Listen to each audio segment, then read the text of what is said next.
Now we're going to look at really the most fundamental property that is going to help us solve logarithmic and exponential functions. And here the idea is that we can convert any equation that's either exponential or logarithmic to the other one.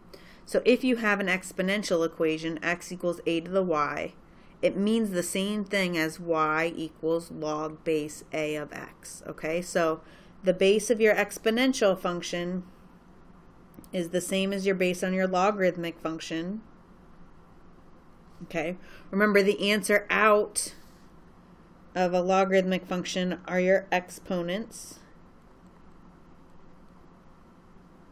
And x here is what you're plugging into a logarithm, but it's what a raised to that y is equal to. Okay, so we're going to look at these three exponential equations and convert them to a logarithmic equation. So the first thing you can say is, okay, we know what our base is going to be. Here we're going to have log base 2. Now the exponent here becomes our y, and then our answer out is our x. So we're saying x equals log base 2 of 32, right? Remember, we always said what log base 2 of 32 means is what power do you put on 2 to get 32. So we're really just saying the exact same thing in two different ways. And the reason we want to do this is sometimes the different ways will help us solve problems. So here our base is 10. So we're going to say log base 10 of our answer out 0.0001 equals our exponent -4.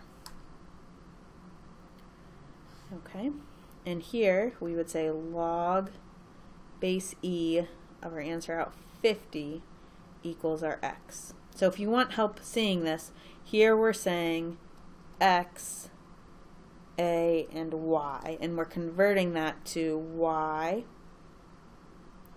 equals log base a of x. Okay, so looking at this fundamental property, if you label on one, then translate it to the other. Okay, so now we're going to go the other way. We have these logarithmic equations and we want to write them as exponential. So let's look here. We have log and then it's base a and then it's x equals y. Okay, so we see that from up here. Now we want to translate that to x, so that would be our 243 equals a, our base, to the y. Okay, and that's obviously something that you could check. Is 3 to the 5th equal to 243? Okay, next we have log base 3 of m equals 2.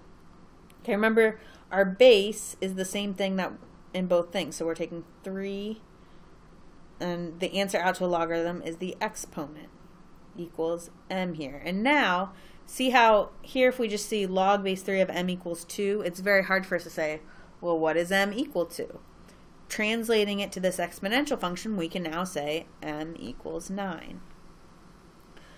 Okay, and here we have x equals log base y of w, so we'd say y to the x equals w. Okay, so learning this property is really the most valuable thing you can do when you're studying logarithms and exponential functions.